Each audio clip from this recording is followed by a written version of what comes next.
No one actually knows what Caesar's last words were.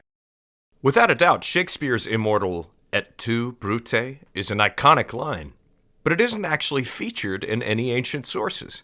In fact, it's likely that the suddenness and savagery of the attack left Caesar without the ability to say anything meaningful enough to be remembered by posterity. This is certainly how Plutarch records his death.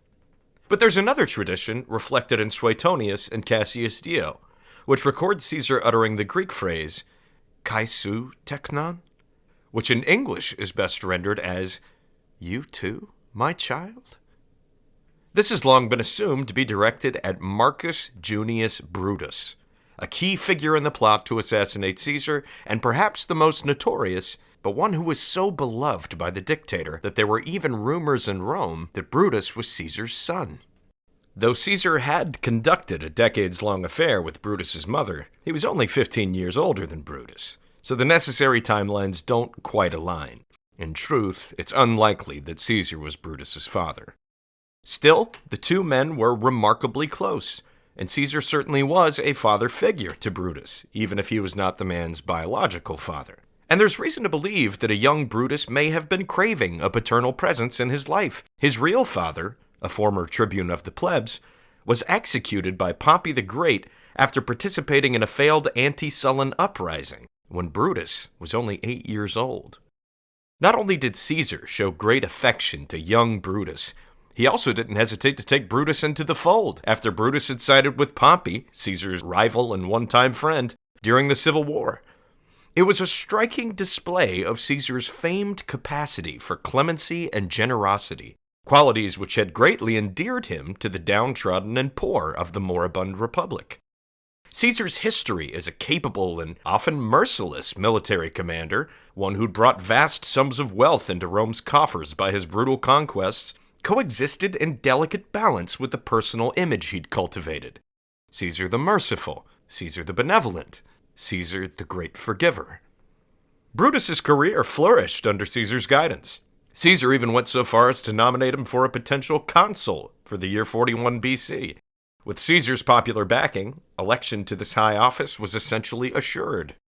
The strong bond between the two men made Brutus's betrayal all the more shocking to the Romans. Here was a young man turning a blade upon his lifelong benefactor and friend, and enlisting others to do the same. The horror of it would have left Caesar utterly bewildered for his few remaining moments of lucidity. What could motivate such treachery?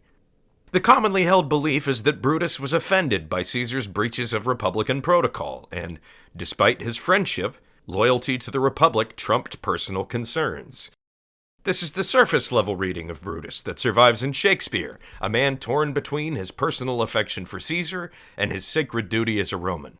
There is something to this, and it makes for great drama, but it neglects a deciding factor in Brutus's decision, one that is often ignored, because the differences in Roman society and culture have made certain aspects of their thought and worldview entirely alien to us.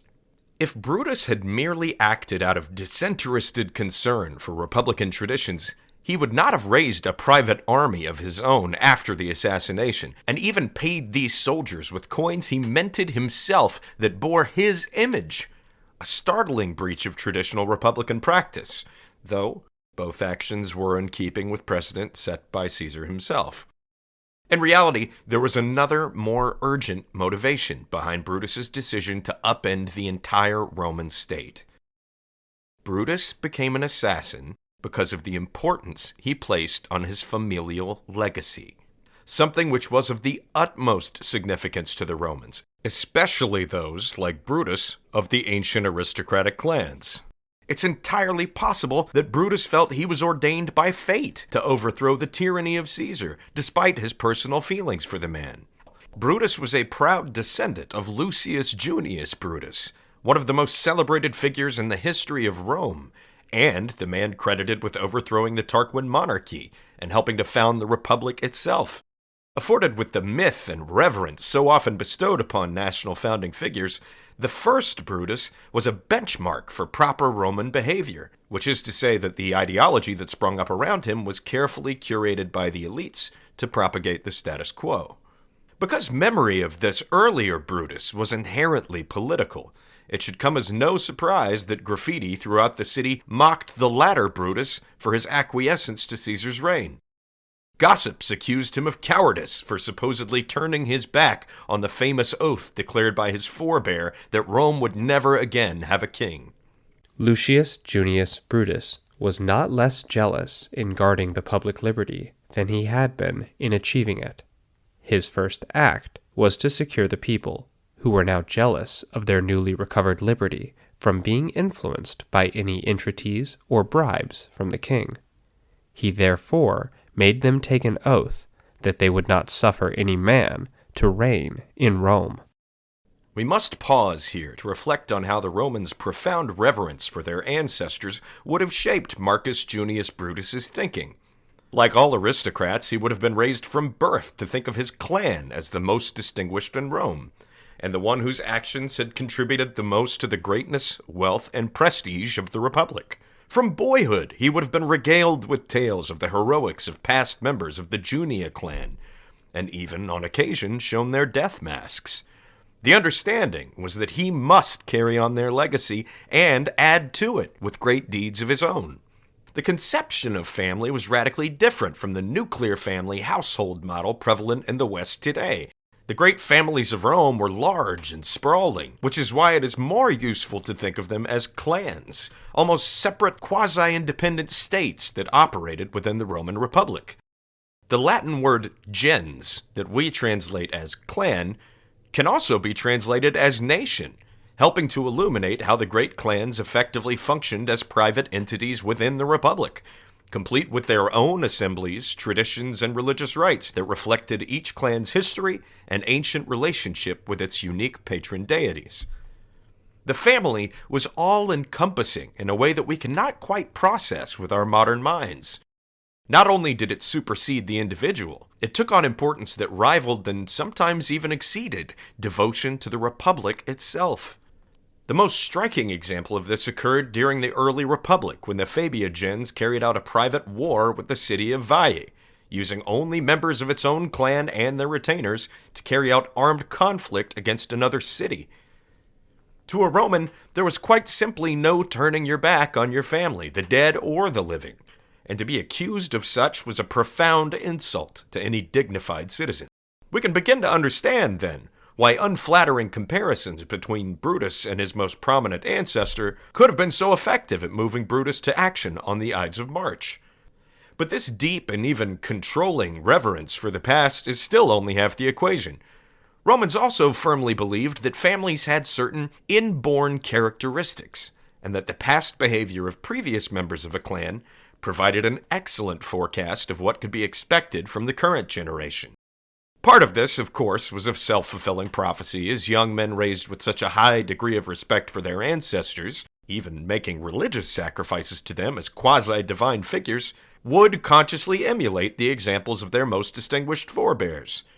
The best-known example of this is Cato the Younger, who strove to replicate the iron will and moral fortitude of his great-grandfather, Cato the Elder.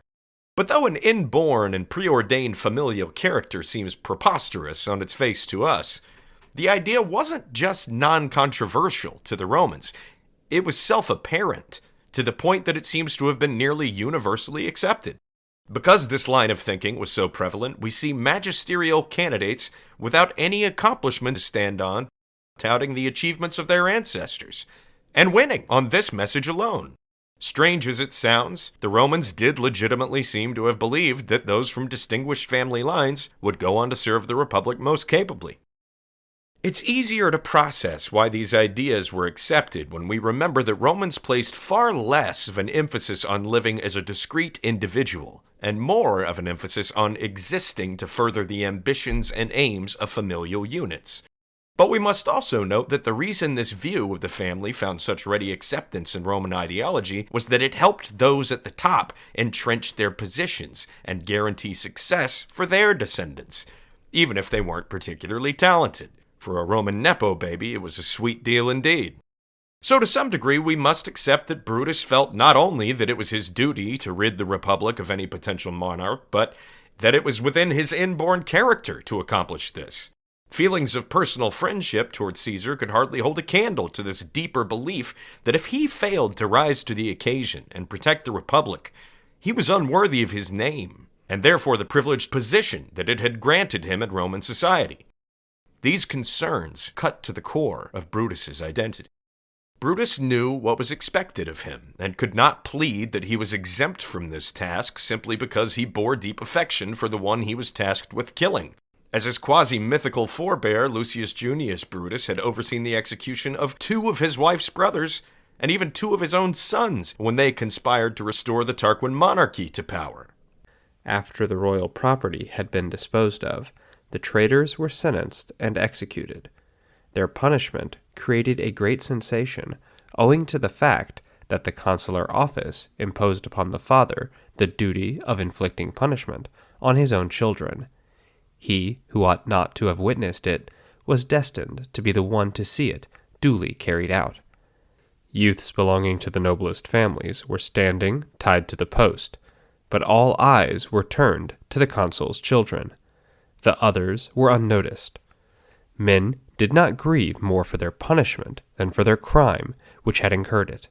That they should have conceived the idea, in that year above all, of betraying to one who had been a ruthless tyrant and was now an exile and an enemy, a newly liberated country, their father who had liberated it, the consulship which had originated in the Junian house, the senate, the plebs, all that Rome possessed of human or divine. The consuls took their seats. The lictors were told off to inflict the penalty. They scourged their bared backs with rods and then beheaded them. During the whole time, the father's countenance betrayed his feelings, but the father's stern resolution was still more apparent as he superintended the public execution. Did this episode actually take place? Most likely not, but that hardly matters. The important thing is that the Romans believed it. The tale illustrated a fundamental idea that they had about themselves and the kind of people that they were supposed to be. Duty superseded sentimentality, always.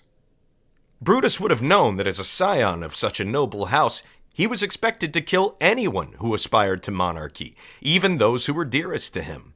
By motivating Brutus to assassinate a dear friend, the mythology of Rome's founding father as an implacable foe to kings had served its purpose. Order was restored and the senatorial elite could breathe easy that the great populare general and statesman was finally gone. The status quo was safe, or so they believed. While Shakespeare gets much of the history wrong in Julius Caesar, one important detail that he does get right is the agony, anguish, and conflict within Brutus as he weighs what he perceived as his duty to the Republic against his personal affection for Caesar. This isn't something that Shakespeare added simply for the sake of drama. There's every reason to believe that Brutus was racked with emotion in the lead-up to the Ides of March, and that his ultimate decision was a heart-wrenching one, but one he felt he had no choice but to make. However, in Shakespeare's telling, even the act itself does not fortify Brutus's resolve, as he later has a vision of Caesar's ghost on the eve of the Battle of Philippi, one that hints at the doom that awaits him for his act of betrayal. Given the recurring motif in Roman mythology of spirits demanding retribution for an unjust death, it isn't out of the realm of possibility that Brutus himself may have indeed been haunted by similar thoughts. Brutus's perfidy would have such an effect upon the Roman psyche that some 1,300 years later, the great poet of the Italian peninsula would place Brutus alongside co-conspirator Cassius not only in the lowest level of hell, but within the jaws of Satan himself. Only Judas qualified to join them. The elder Lucius Junius Brutus also makes an appearance in the Inferno, but he is seen alongside virtuous pagans in the relatively mild first circle of hell, known as Limbo, which is in reality just a deficient form of heaven entailing no torture or torment for the souls confined there. This bitter irony goes to show that given 1,000 years, history can forgive anyone, even a murderer, but that all depends upon how the murder is remembered, and upon the identity of the murdered. Today, the memory of Brutus is more nuanced. A modern Dante could likely find another candidate to stuff in the devil's mouth. As ever, some still decry his betrayal, and others memorialize him as the last faithful son of the doomed Republic. There are no easy answers in appraising Brutus's legacy, but that only seems fitting. There were no easy answers for the man himself, either. Our memory of him should remain as conflicted and divided as the man was. The debates we have today about the worthiness of his actions surely pale in comparison to the ferocity of the war that raged within his soul. Hi, Gaius here. Thanks for being part of our efforts to shed light on the more obscure topics related to the fascinating world of the ancient Romans. If you enjoyed Titus's work here, please do us a favor by liking and subscribing. Gratias vobis ago.